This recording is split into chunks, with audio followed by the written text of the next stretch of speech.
ওযু করে ঘুমালে প্রত্যেকটা নিঃশ্বাসে সওয়াব রব্বুল আলামিন দয়া করে দিয়েছেন। কয়বার ওযু করে ঘুমাইছি, নিজের প্রশ্ন নিজেরে করি, উত্তর চলে আসবে। মনে রাখবেন ভাই, যে দুই একজন আমাকে ভালোবাসেন, আবদার করে একটা কথা বলি, ভালোবাসেন, অনুমতি আছে? অনুমতি আছে? হাসরের ময়দানে আমরা বেশিরভাগ মানুষ যে একটা কারণে জাহান্নামে যাব, বেশিরভাগ মানুষ, সে একটা কারণ হচ্ছে নরম। এটা 1.5 ইঞ্চি 2 ইঞ্চি, এটা এমনি নরম, কিন্তু কথাগুলো এমন ভাবে বলে যে হৃদয়ের মধ্যে পুরো তলোয়ার চালাই দেয়। অনেক বড় বড় মানুষকে স্ট্রোক করে ডাইরেক্ট শোয়াই ফেলে। একটু জোরে বলেন ঠিক কিনা? বেশিরভাগ মানুষ আমরা হাসরে আটকাই যাব এই জিহ্বার কারণে। এবার আমি উলামায়ে কেরামের একটু দোয়া চাচ্ছি। রসুলের একটা হাদিস মিলাইলে আপনারা এখন মিল খুঁজে পেয়ে যাবেন। রসুল বলছেন, হে আমার উম্মত, তোমরা আমাকে দুইটা জিনিসের আমানত দাও, জিম্মাদারি দাও। দুইটা জিনিস, একটা হচ্ছে লজ্জাস্থান আর একটা হচ্ছে তোমার জবান।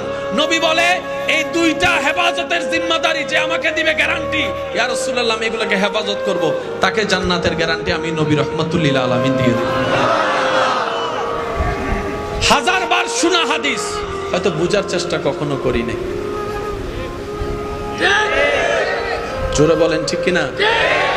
যে কয়েকজন আমাকে ভালোবাসেন আবদার করে বলে যায়, এটাকে যত পারেন একটু বন্ধ করার চেষ্টা করুন। এটাকে বন্ধ করা মানে হাত চালানো। ফেসবুকে যে লিখলাম, আমি তো মুখে বলি নাই, হাতে লিখছি, চলবে না। মুখও বন্ধ, হাতও বন্ধ। আমি কি বুঝাতে পারছি কথা? 3টা সপ্তাহ আমি অনুরোধ করে বলে যাই, 3টা সপ্তাহ নিজের কন্ট্রোল করেন জবানটাকে। এইখানে আপনি এমন কিছু শান্তির অনুভব করবেন যেটা আপনি কখনো আগে অনুভবও করতে পারেন নাই। আল্লাহর যত প্রিয় বান্দা দেখবেন তাদের কথা বলে কম, তাদের কথা। তাহলে ব্যবসায়িক ক্ষেত্রে আমি কি শিক্ষিত না মূর্খ? ভাইয়া জোরে বলেন না। এখানে অনেক ব্যবসায়ী আছে, টাকা কামাইছে অনেক, কিন্তু এখনো সিগনেচার ভালো করে দিতে পারে না, টিপসই মারে। আপনি যদি অক্ষর জ্ঞান না শিকার কারণে যদি কাউকে মূর্খ ডেফিনিশন করেন, কোন একটা কর্ম অবজ্ঞ অভিজ্ঞতা না থাকার কারণে যদি কাউকে মূর্খ করেন, মূর্খ বলেন, তাহলে সেই ক্ষেত্রে আমরা সবাই কোনো না কোনো বিষয়ে মূর্খ আছি। তাহলে আসল মূর্খকে জানার দরকার, বলেন না, জানার দরকার। মনে রাখবেন, মাথায় রাখবেন, মনে বসায় রাখবেন, সত্যিকার মূর্খ সে ব্যক্তি যে রবকে না চিনে কবরে গিয়েছে, সেই হচ্ছে মূর্খ। কথা বলেন ঠিক কিনা? যে আপন সৃষ্টিকর্তাকে চিনতে পারে নাই, যে আপন সৃষ্টিকর্তাকে রাজি করতে পারে নাই, সৃষ্টি জগতে মূর্খ বললে তাকে বলতে হয়। এছাড়া কোনো কথা, কোনো বিশেষণ দিয়ে কাউকে স্পেসিফিকলি ভাবে মূর্খ বলার অধিকার যদি থাকে, তাহলে আমি অনেক জায়গায় মূর্খ, আপনি অনেক জায়গায় মূর্খ। কথা বলেন ঠিক কিনা? আল্লাহ পাক আমাদেরকে একটু বুঝার তৌফিক দান করুন। এবার শুনেন আমার কথাগুলো। বিরক্ত হচ্ছে না তো ভাই আপনারা? আপনাদের মাহফিলে এসে আজকে আমার নিজেরও ভালো লাগছে, আলহামদুলিল্লাহ। তা আমিও চেষ্টা করব দিল থেকে বলার জন্য, আপনারাও একটু চেষ্টা করবেন দিলটা খুলে নেওয়ার জন্য, আলহামদুলিল্লাহ। পারবেন তো ইনশাআল্লাহ? যারা যারা পারবেন একটু ডান হাত তুলে দেখাই বলেন তো। আল্লাহু আকবার। উচ্চ আওয়াজ একবার বলি মারহাবা। যারা লাভ বুঝেন তারা শুনেন। আমার যদি ভুল হয় আমার ভাইয়ের আমাকে একটু ধরাই দিবেন, আমি তো এই জায়গায় আবার মূর্খ মানুষ। যারা ব্যবসা করে তারা লাভের অর্ধেক অংশ রাখে কিনার মধ্যে। কিনার সময় যদি একটু কম দামে কিনা যায়, ভুল হয়তো বা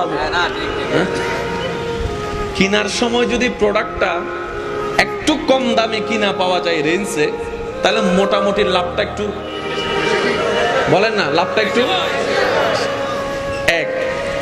আরেক লাভ আছে সিন্ডিকেট লাভ।